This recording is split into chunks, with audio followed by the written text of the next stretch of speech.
hear in a minute from Sharon Lewis, who's the Executive Director of the Connecticut Coalition for Environmental Justice, Chris Phelps from Environment Connecticut, and Reverend Chuck Redfern, who's an American Baptist minister and on the steering committee of the Connecticut Roundtable on Climate and Jobs.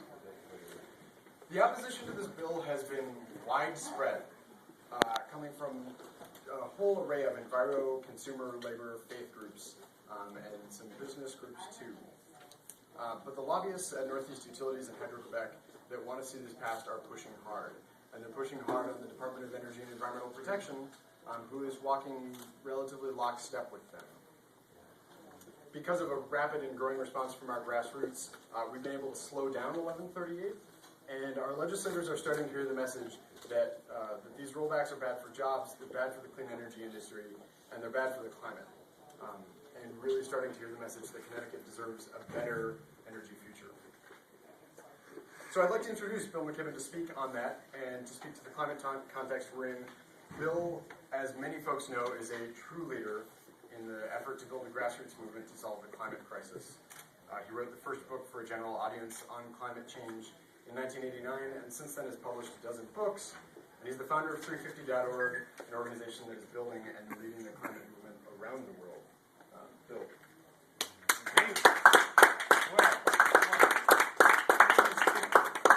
I'm going to speak briefly in my role as carpetbagger, because people who actually know exactly what's going on here get to work. I'm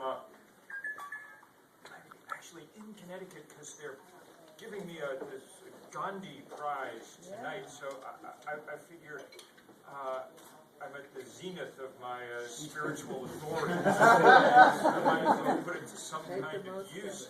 And it's funny. I spend most of my life being a carpetbagger. In the course of the last 2 days, I've been, spoken big talks in via Skype to Australia and to Turkey, and I was in theological students in Virginia this afternoon, and so on and so forth. I gotta say, Connecticut's not one of the places in the world that we should have to worry about. Connecticut's one of the places that should be setting the pace. We're a stone's throw from the labs at Yale, where much of the original work on climate was done. We're 2 stones throw from the forestry school at Yale, which has been some of the greatest environmental leadership all the way back to Gifford Pinchot. We shouldn't have to be fighting to keep them from rolling back commitments in Connecticut. It should be just the opposite. This is one of the places that should be leading the world in the right direction. It has the money, it has the brains, and it has a large number of people who understand why this problem is so important. More people with each passing hurricane season, it must be said. Let me just set the context for a minute. We're up against it with climate change. It's not some future and abstract problem. The new cryosat data that came out a couple of weeks ago showed that we now have about 20% left of the sea ice that was in the Arctic 40 years ago. We've lost 80% of it. Last summer was a rout up in the Arctic, i.e., we've taken one of the biggest physical features on Earth and we've now broken it. The ocean not far from here is 30% more acidic than it was 40 years ago because the chemistry of seawater changes as it absorbs carbon from the atmosphere. The atmosphere itself is considerably wetter than it used to be because warm air holds more water vapor than cold, hence drought, hence flood, someplace around the world every single day. And making life all but impossible for the poorest people in the world and those who've done the least to cause the trouble we're now in. The only hope for averting much worse to come is the rapid conversion of our economies off fossil fuels and onto renewable energy. That's the only way we can do it, and there are a few places around the world that have demonstrated it can be done. Germany, which took this problem seriously, now gets more than a quarter of its power from renewable sources, and it'll be above 50% within 10 years, probably a lot above. There were days last summer when Germany generated more than solar panels within its borders. Germany, Munich is north of Montreal, you know. Connecticut looks Floridian by comparison. What that means is no half measures and no kind of fake solutions. The goal here is not to somehow just inch Connecticut below some line that someone drew someplace a long time ago, or to raise the line a little bit so Connecticut can sneak beneath it or anything else. The goal is to help drive this transition away from fossil fuel all over the world. So hooking up to Hydro-Quebec doesn't really help. That's power that's already in place. They're just selling it to you instead of somebody else. It doesn't add to the general mix of, it doesn't do us, I've been up to those dams at Hydro-Quebec. They're not even, only in the largest stretch of the imagination could anyone really even call them environmentally sound. They're so big that they had to reverse the flow of whole huge rivers in order to make them work. The year I was up there, an entire caribou herd, thousands of animals drowned because they got to the river, started to cross it, and it was flowing the opposite direction than they expected. You know? It's been a huge, gross intrusion on the native people who live there. It's low carbon in some sense, but the point is it's already there. It's not getting you anywhere new. What gets us somewhere new is the local, regional, new wind and solar that we desperately need, and that's just what this new bill and this new initiative undercuts. And we can't undercut it anymore. Not with hydropower from Quebec, and not with natural gas from the fracked communities of the Northeast. It doesn't help to move to natural gas because A, when you frack it, you're releasing, it looks like enough methane in the atmosphere to make it just as dangerous for the climate as the whatever you're replacing. And B, because it too undercuts the move towards true renewable energy. Fad diet not going to do it anymore. We actually have to change how we live, how we get our power, and that's the point. So the urgency of climate change couldn't be more real. And it's real for all of us, but it's most real for the poorest people in this country who always end up living in the places that get wrecked first by whatever bad thing happens. Where I live in Vermont, we had the biggest rainstorm we ever had 18 months ago with Hurricane Irene, and one of the things that everybody discovered was that every trailer park in Vermont just happened to be in the river bottoms and got swept away. What do you know? Well-off people lived a little higher on the hills.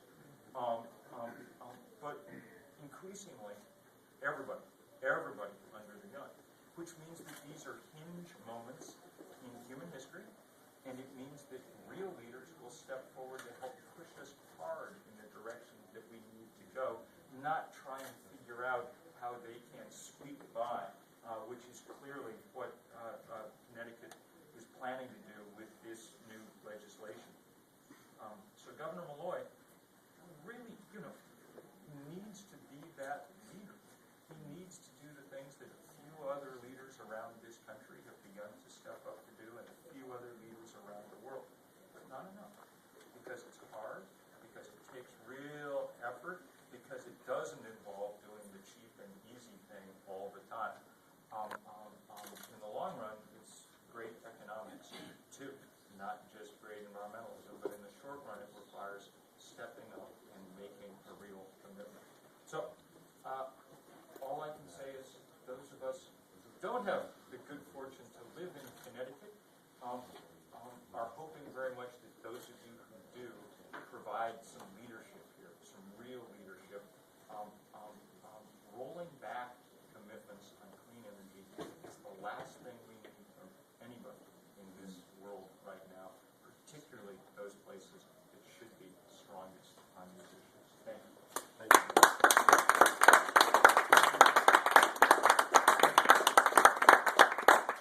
Thank you, Bill. And I'd just like to invite and welcome up Sharon Lewis, the Executive Director of the Connecticut Coalition for Environmental Justice.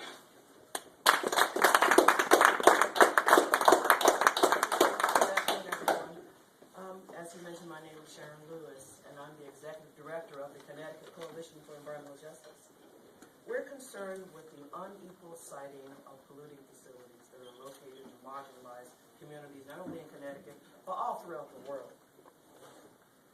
We oppose Senate Bill 1138 because it ignores what we believe is the most pressing environmental issue of the 21st century, and that is climate change. The consequences of climate change will also be experienced unevenly when it comes to response, the responsiveness of the government, preparedness of the community who is affected, and on and on and on. A status quo approach to energy and the continued dependence upon fossil fuels will do nothing but contribute to climate change. Now, when people who live in marginalized areas and communities, when they think of climate change, they really don't think of the Arctic. They don't have a visual picture of a polar bear, and they certainly don't think of melting ice caps or glaciers. What they think of are hurricanes and extreme weather events. A person in a marginalized community, when they think of climate change, they remember Rita, they remember Katrina, they remember Dennis, they remember Wilma, they remember Alfred, they remember Irene. These are the things that they think of when it comes to climate change. They think of their inability to adapt to these extreme weather conditions, which do nothing but exacerbate their existing overburdened situations. They think of all the challenges of dealing with more air pollution and more environmental problems that will come about as a result of these extreme weather conditions. People in these marginalized areas are already overburdened with a disproportionate share of everything undesirable known to man. And these extreme weather conditions will do nothing but add more misery to their existing conditions. In addition to that, these extreme weather conditions will contribute to and lead to additional public health threats. We already know about the health effects of more pollution, of the pollution that they already experience, such as asthma, cardiovascular diseases, cancers, and everything that they're exposed to as a result of what comes out of the smokestacks, what's in their contaminated water and what's in their contaminated soils. For example, if there is an extreme weather condition which leads to higher temperatures, what do you think the people in these marginalized communities are going to do when there's extreme heat, like heat waves? Not only would it lead to more consumption of energy, but it'll also lead to more costs related to that consumption of energy. And as we all know, that more people die from heat waves than they do from any other extreme weather condition that we know of. This exposure to a particular matter will do nothing but increase as a result of this heat wave. Exposure to heat waves will also give exposure to more pollution and all the other health issues, not to mention all the things that I mentioned, such as those related to the cost. These marginalized communities face significant challenges when it comes to extreme weather conditions. And these conditions will cause extreme hardships to those who are most vulnerable, who live within these communities. The continued use and dependence upon fossil fuels will put a tremendous burden on mankind and the environment. We urge you not to support Senate Bill 1138. Thank you.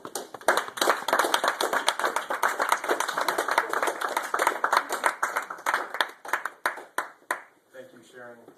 Now we'll hear from Chris Phelps, who's the State Director of Environment Connecticut. I'm Chris Phelps. I'm the Director of Environment Connecticut. We're a statewide member-supported environmental advocacy organization, and I've worked on energy issues and climate change issues in particular here in Connecticut for the better part of the past decade. Actually started working as an environmental advocate a quarter century ago. And the first issue I worked on back then was climate change and global warming, and I'm still fighting on this issue. And one of the things that has been rewarding for me as an advocate fighting on these issues, working here in Connecticut, as our state has been, as Bill said, as we've all said, a leader on these issues over the years.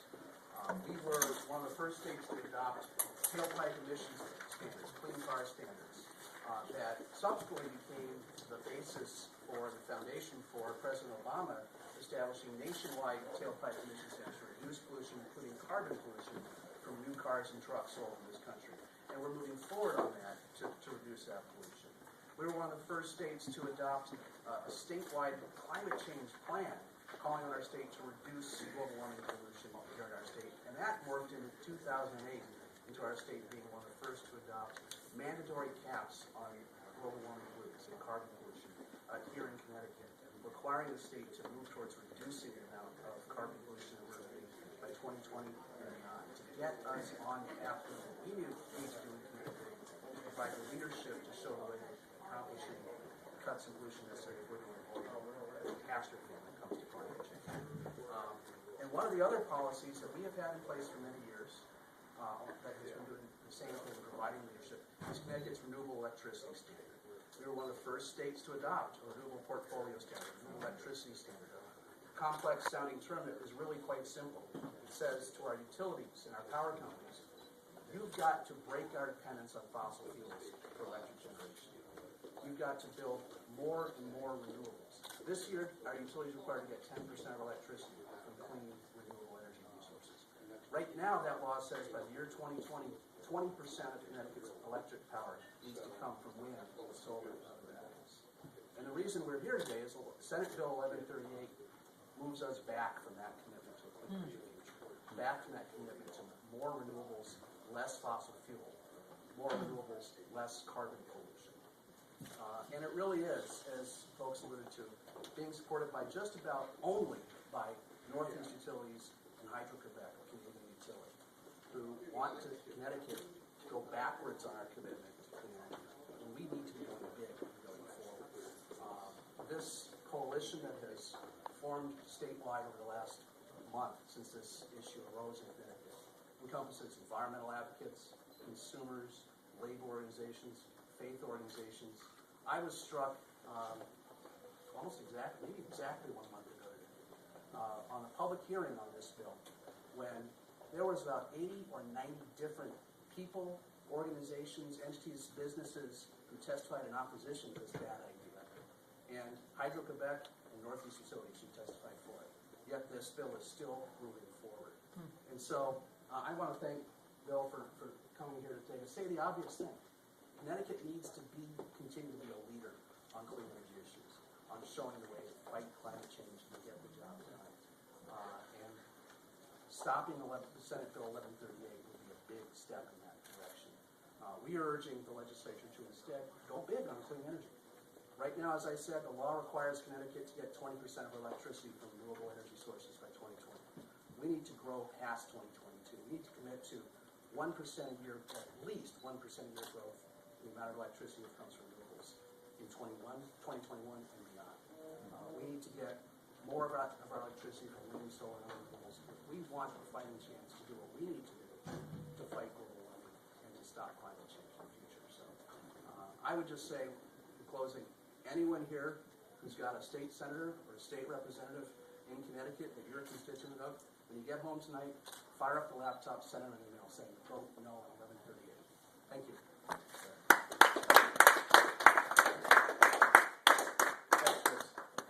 We'll hear now from the Reverend Charles Redfern. Chuck is an American Baptist minister, and he's on the steering committee of the Connecticut Roundtable on Climate and Jobs.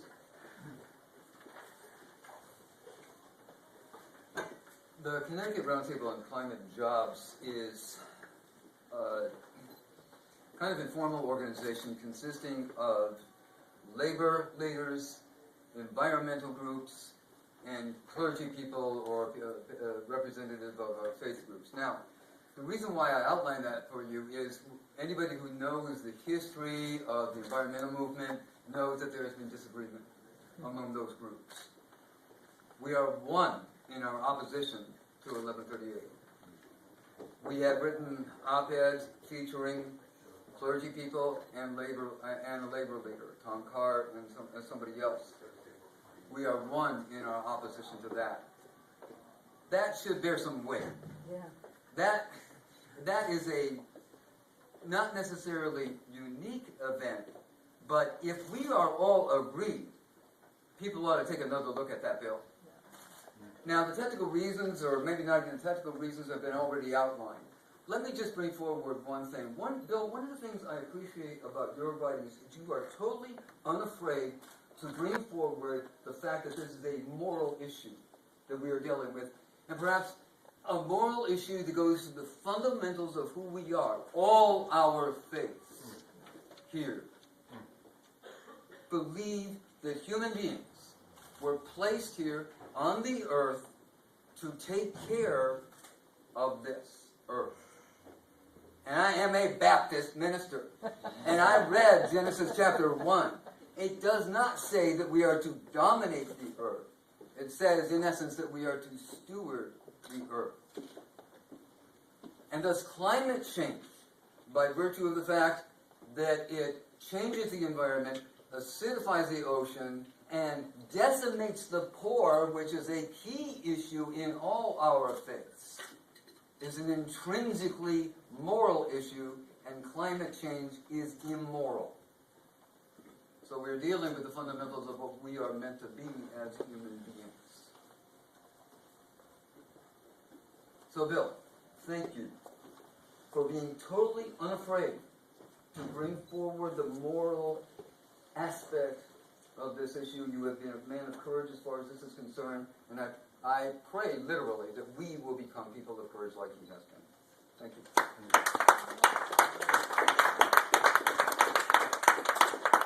Yeah, thank you, Chuck. And I would just echo these comments. The situation is becoming urgent now. This bill is in the legislature. 1138 is inching towards a vote on the Senate floor, and the need could not be greater to make our voices heard. So in tandem with all of the efforts that are happening from all of these environmental groups, we will not win on this if we don't have an increased voice from our grassroots. So with that, I'd just like to actually open it up to questions for us.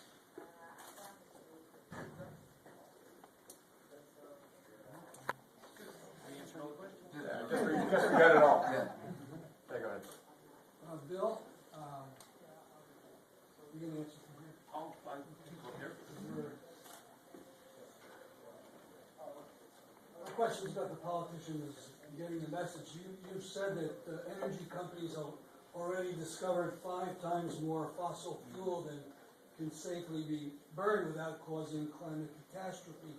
Yet the administration and the politicians in Connecticut are not calling for leaving fuel in the ground. Do they think their science is wrong?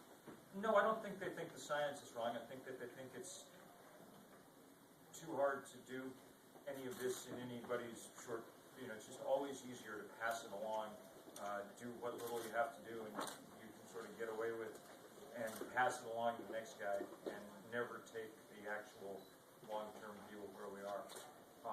Sooner or later, we're going to reach a position of deep enough, an obvious enough crisis that political leaders are going to start responding.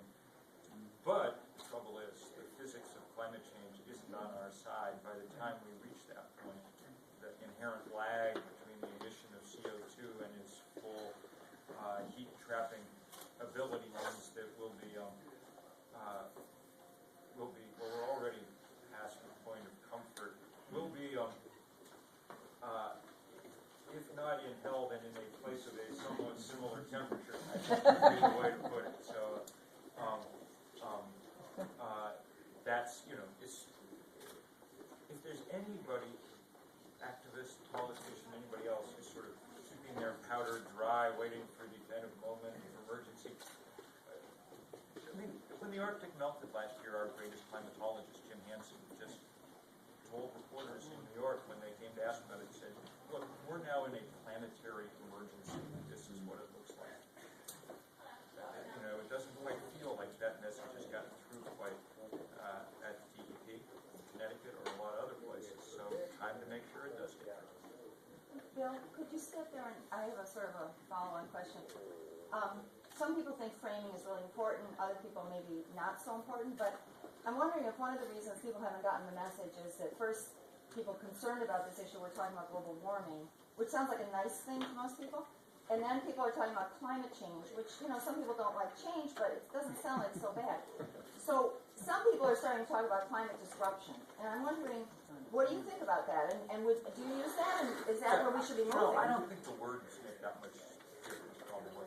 But, I mean, I'm so old, I've been doing this, so I wrote the first book about all this 25 years ago. Back then, we called it the greenhouse effect. Yes. I do think what's happening, I mean, there's been a marked spike in public awareness and concern about climate change in this country over the last 2 years. And the reason's pretty obvious.